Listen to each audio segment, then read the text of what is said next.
Check. We're on. Oh my God, we are really on. Well, thank you so much for sticking around to listen to us yammer on for a bit. I hope you guys all enjoyed the hell out of that movie. I have not seen that movie in about 15 years. And how did it age? Really well. Like a fine wine? Oh my God. So the one thing that I did not realize until this evening is that your lead actor, Scott Grimes, correct? Actor, yeah. Actor, yes. Yeah. Well, yes. He had not made the transition yet. Yes. Buzzing.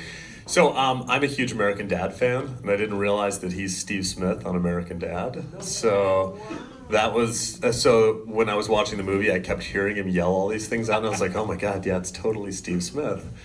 So that was really fun. I've kind of in the years since I've last seen it, I've reevaluated who a lot of the actors were. I really liked that so many people cheered when Eddie Deason showed up. So that was a good reaction. And he's exactly like that in real life. Really? Yes. Yeah. Yeah. In fact, when he's got the gun after he's transitioned from Lee. Yeah. He's got the gun, and so he said, "How do I fire this?" And I said, "Okay, well, don't fire it yet. I'll give you a cue, and you'll push this button." "Which one? This one here?" So we had to reset the charge. So you actually gave your actors weapons that fired? Well, You gave Eddie Deason a weapon that fired?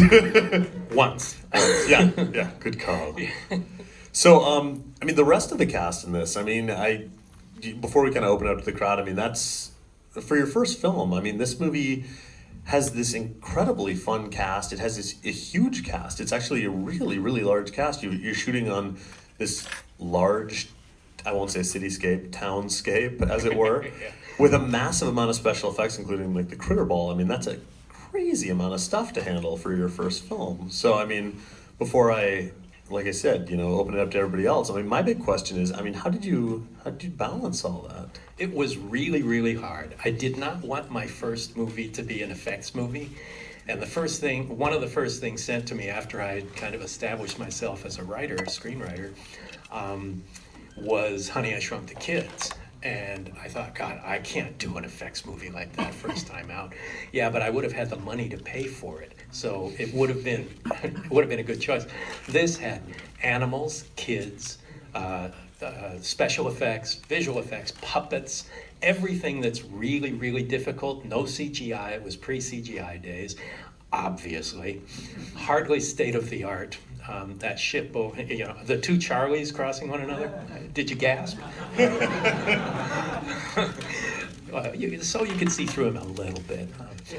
But it was really, really difficult, and yet, we were treating it like Shakespeare, and we were treating it as if it were the next, major motion picture, because you have to give it all every time out. You have to love it from beginning to end. And the days were hellishly long. Alan Holtzman, who'd done a couple of Roger Corman movies, including Forbidden World, did some second unit for me. Mostly it was shooting shots of puppets in fast food, things like that. But it was we had a really good team and a really good group of people. The Kyoto brothers worked their asses off to create all the puppets and the critters and the like, which look fake as hell, but it's really okay, And the director of photography, Russell Carpenter, went on to win the Oscar for Titanic. So we had some kind of good people. They all graduate from me. I stay down in the gutter. So you were making the comments about the Krites earlier and how they don't really look real. I'm in love with them. I think they're the cutest creatures on the face of the earth. I can introduce you. I would love that. Yeah, I see we have a Krite in the front row. I noticed it. Can we show it? Would you please show this Krite to the audience? It's blowing my mind. If this is really not a good real Krite. one, it's a phenomenal Oh my God. replication. It's like, yeah. Did you make it? No, it's a replica, but it's from the same mold that the Kyoto brothers made.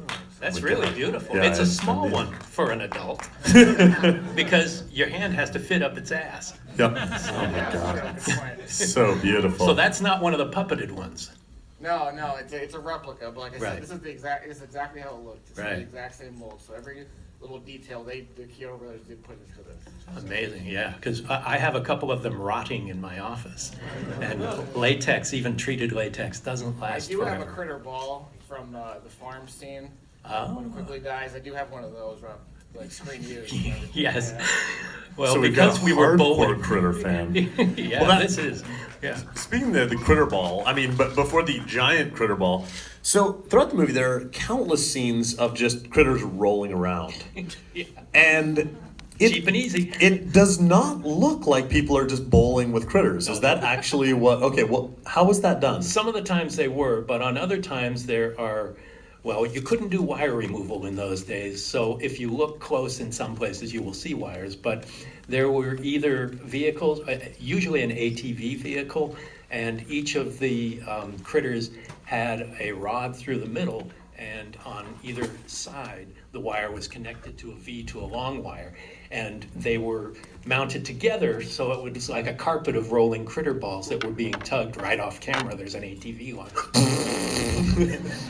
Because the thing that blows me away is they actually look like they're rolling, which is Well, they are. it sells the effect. Yeah. Is, you know, in like I said, not having seen this for about 15 years, when I was watching those shots, I remembered them all being just kind of dragged along the ground. So when you see them all rolling, it's kind of like, this works. These guys are out for blood. Well, this may be a Space Porcupine movie, but it's a Space Porcupine movie with sentiment.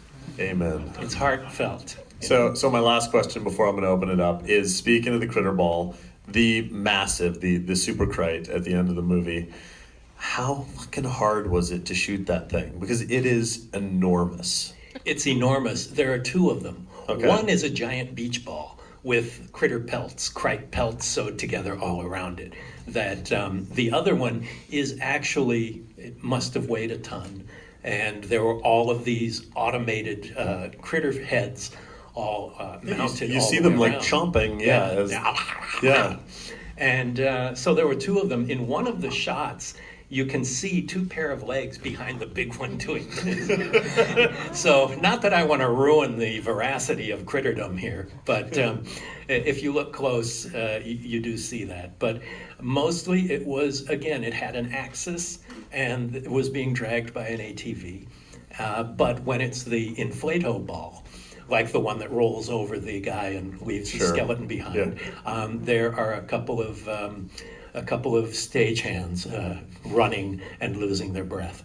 And So good. So, spare nothing. Well, and you know, Veracity is everything. I remember the first time I saw this movie around the time it came out, 1988. 88. I remember watching the end of the movie and the burger joint exploding, and me thinking, well, the scene from the poster hasn't happened yet, so I'm just waiting for it. So That's right. I was a very astute 10-year-old. That's a bright kid. Jesus. I was like, I want to see that giant critter ball that I've been watching on these posters for the past month. So True with that, I'm gonna like this.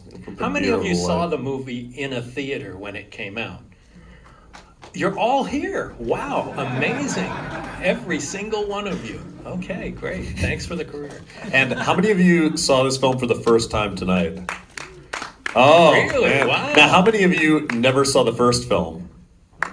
Oh, so we get a few in the And did it crowd. matter? Okay. Did it matter? Do you feel like you followed along? You got who Charlie was? Because I never saw the first film, so no. Let's zing.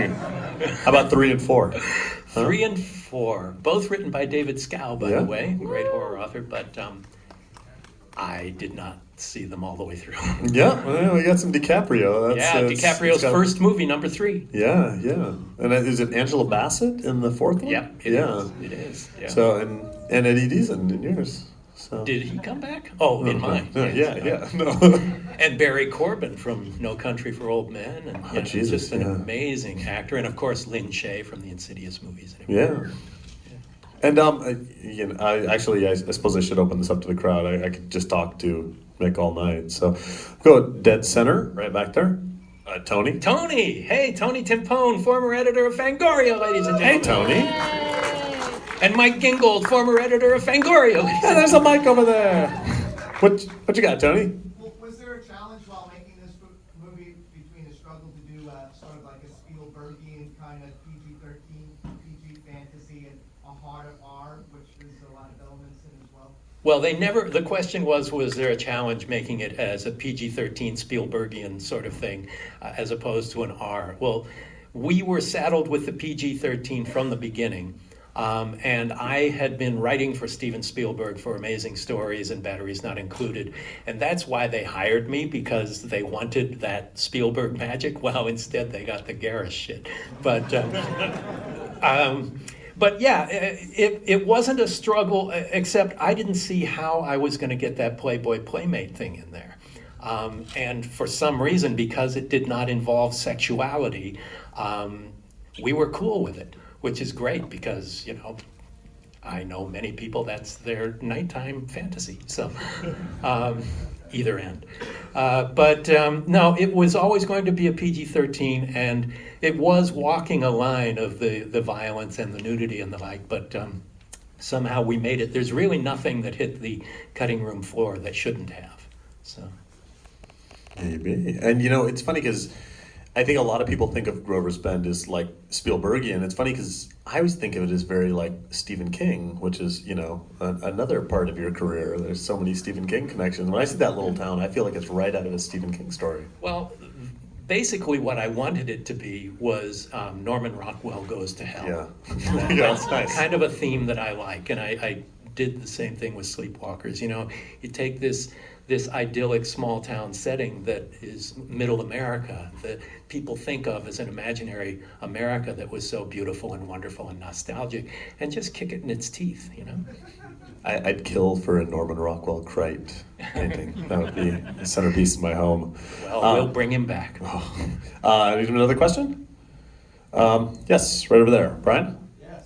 Yes. As a geek who just loves character actors, you mentioned Barry Corbin a little while ago, who plays Sheriff Archer, but he was played by Emmett Walsh, yeah. The first was just as cool, but is there a reason why he didn't reprise the role, or? Apparently, now I didn't have anything to do with the first Critters. I won't call it Critters 1 because it wasn't called Critters 1, it was called Critters. Apparently, he was a handful. And they said, really, you don't want this. So I took their warning to heart. And Barry Corbin is an amazing actor and a really great guy, and still working and doing wonderful, wonderful work. And that Texas accent is his. He doesn't play a part that's not a Texan, but a really wonderful guy and a great actor. And I'm sure most of you have seen No Country for Old Men, and he's pretty spectacular in that. Yeah, absolutely. Cool. Anybody else? Yes, in the back there on the left. You say yes. Oh, beautiful. I just found the fast food, what is it, heifer? The Hungry The Heifer. hungry heifer scene to be the by far sloppiest moment of the film. I would just love to hear tales of filming the carnage of ketchup and. I assume you mean sloppy in an endearing way. I know it's a comment on the filmmaking, so fuck you. No. Not especially fun to clean up and Yeah. to get the mustard out of your. Well, you have people to do that. They're the mustard wranglers were very effective. Like I said, Alan Holtzman did a lot of the second unit work on that, so we would shoot a lot of the key scene, most of the work that was done in the scene. Anything with the actors were done first unit, but anything that we could not get to that day, after we wrapped, then Alan would come in with a skeleton crew and do shots of, you know, critter eyeballs going boing, boing, boing, boing, which, by the way, was my voice speeded up going boing, boing, boing, boing. So I do a lot of voices in there, including the cheeseburger. Thank you. Thank you. Thank you. My mother's proud. You And heard my it here sister is first. here. So yeah, but it really, thank goodness for the second unit that Alan did such a great job with, and the special effects and visual effects and all. Where Pete Coran did some amazing stuff. Fantasy 3 did some fantastic miniature work. You know, all of the little critter balls gathering out in the field, to me, still looks real, and those were all done on a tabletop. So Oh. pretty amazing stuff. Yeah. Well, the Hungry Heifer sequence, as it was happening, my wife actually leaned over to me and she, obviously the first Critters, was created kind of in the shadow of the success from Gremlins, and you had these tiny monster movies that were So coming out. this is a sequel to a low-budget ripoff of Gremlins. Right, exactly. Yes. A wonderful sequel to a low-budget ripoff of Gremlins. But I'll leave it to you to say that. yeah, you know it. But my wife leaned over to me and she was like, this scene reminds me a lot of the bar scene from Gremlins. It has kind of that same frenetic sort of, which is I think one of the most memorable scenes in Gremlins when the Gremlins are all cutting loose and going crazy. They had a budget. Yeah, they had a budget. And frankly, at that time, I was so overloaded with everything that was going on that I never once thought of Gremlins while Yeah. we were making this, although that may not seem to be the truth. It really is, because you're so far underwater trying to make your days on this. This cost $4 million. Gremlins, I think, cost 20, Yeah. something like that. But I mean, what they got for their money, that movie was worth 10 times what it looked, Sure. what it actually cost. So's this. 10 times 4 million, not so sure, especially in 1988 dollars. But hopefully at least double.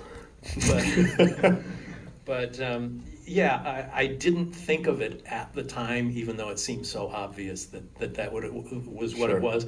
But I did think of Warner Brothers cartoons. Yeah, And with so the there's sound a- effects especially. Yeah, sound effects and goofiness and tweet, tweet, tweets as they shake off their. When anyone hits the door, Yeah, bonks exactly. his head. Yeah.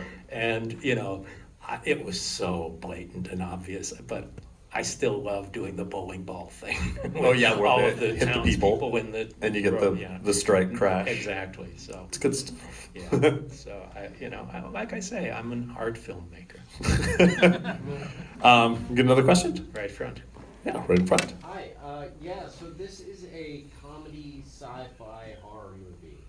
A very good comedy. And a love story. Yes. It succeeds on most of those levels. So what, in those genres, what inspired you, comedy, sci-fi, horror wise? What were some of your inspirations in those genres? Well, frankly, I had been working with Steven Spielberg, and he was a huge inspiration, still is, insofar as blending humor with it. This is the only comedy I've ever made, and I'd love to do it again. I've had humor in most of the things I've done, but never something as blatant and, drop your pants clownish as this movie is. But, inspiration-wise, Spielberg was a huge part of it. In general, as a filmmaker, I was a screenwriter before I started directing, and the people who most impressed me as writers were earlier. They were Preston Sturges, they were Billy Wilder, and people like that who really kind of invented the language of film writing. It was scenarists rather than screenplay writers or teleplay writers and the like. And but I grew up watching the Universal horror movies on television, and the Roger Corman Poe movies, and all the big bug sci-fi movies, them and all of those things. And really what the producers were trying to do was a modern Western that really was in the shape of a sci-fi horror comedy. So all of the stuff in the church, that was really inspired by John Ford stuff. I wasn't a huge Western fan at the time, but at that time I started watching John Ford and appreciating what he did, particularly in the painterly ways he presented things. But to have Sheriff Harv be the great Western hero who fumbles his spinning of the guns, but what the hell, it's Barry Corbin, so it was worth it. But it really was classic cinema, and more contemporary was the influence of working with Steven Spielberg and being around when he was doing Poltergeist and E.T. and just watching people working on amazing stories, which was my first writing job. And the first produced screenplays I had, watching Martin Scorsese direct a script that I wrote, watching Robert Zemeckis direct a script that I wrote. Zemeckis was a huge influence as well, particularly with how he would blend humor with horror and suspense, and just not being afraid of being silly. And in most projects, you kind of have to be afraid of being thought silly before, you have to be ahead of an audience rather than them being ahead of you. So that's a long-winded answer to your question. That was a great answer. Time for a few more. Right over there, Mike. I noticed David Toohey had the original screenplay credit. What changed from his version of the script to yours? Well, David Toohey was a just starting to be successful screenwriter at that time, and he was selling lots of scripts and the like. And I went a little darker and a little goofier.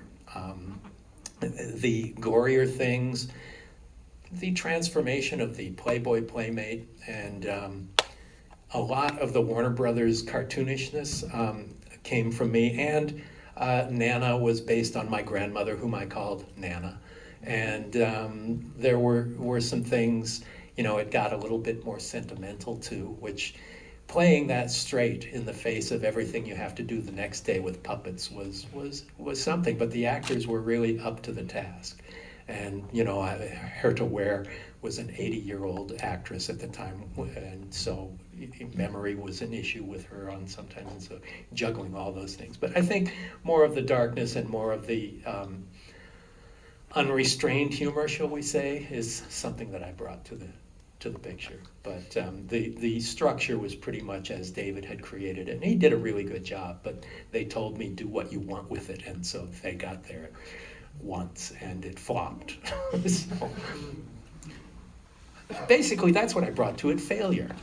It's 2017, you're sitting in one of the coolest theaters in New York City with a packed house of people who are here for this movie, so I don't know if we can necessarily call it a big failure. I mean, hey, look at this. Well, where the fuck were you in '88? I'm guessing not born. Yeah. 4 years old.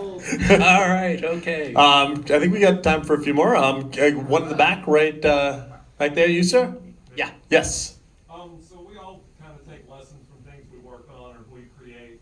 If there was something that you remember that kind of taught you a lesson during Critters 2, what was that? Like, what was something that kind of you took on to something else? Well, there were a lot of lessons I learned from this because I had never worked extensively with special effects before. This is a small movie, but it was a big movie for what I was used to and for what we were trying to do. And it's to take everything seriously and trust your instincts, because people are going to try and talk you out of it into doing something easier.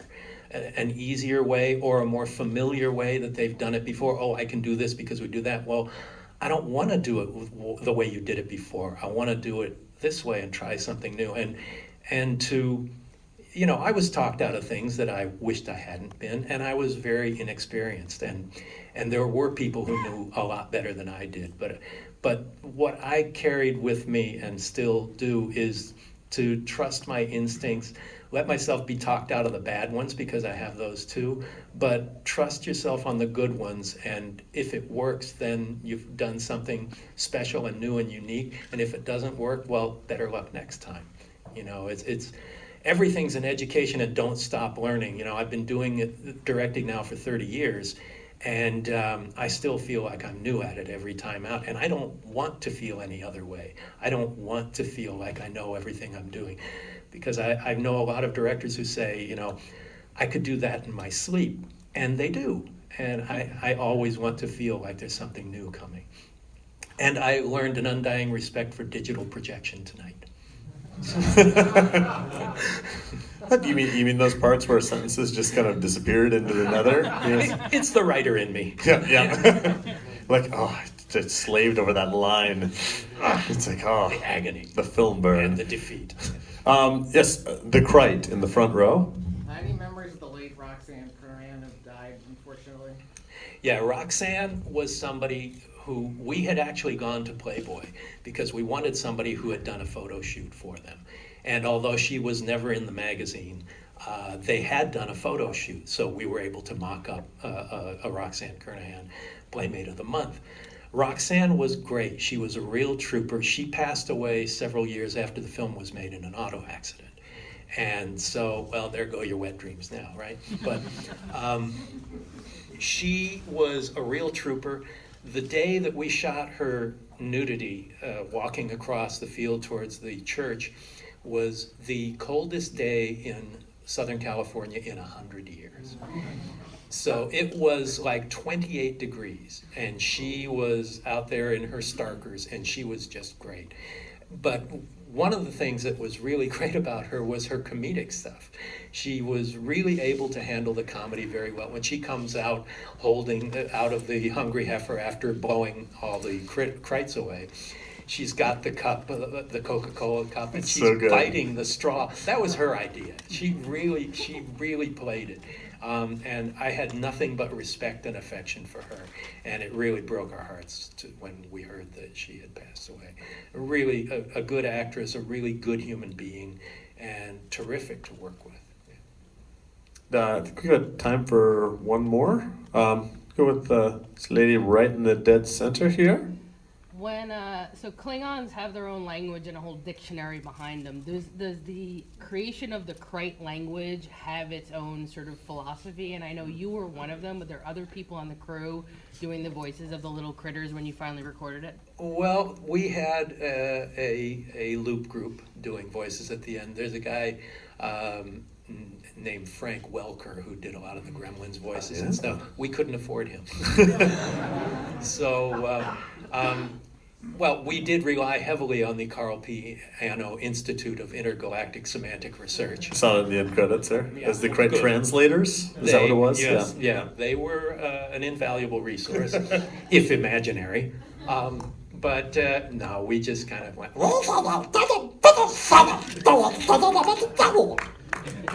Cheeseburgers.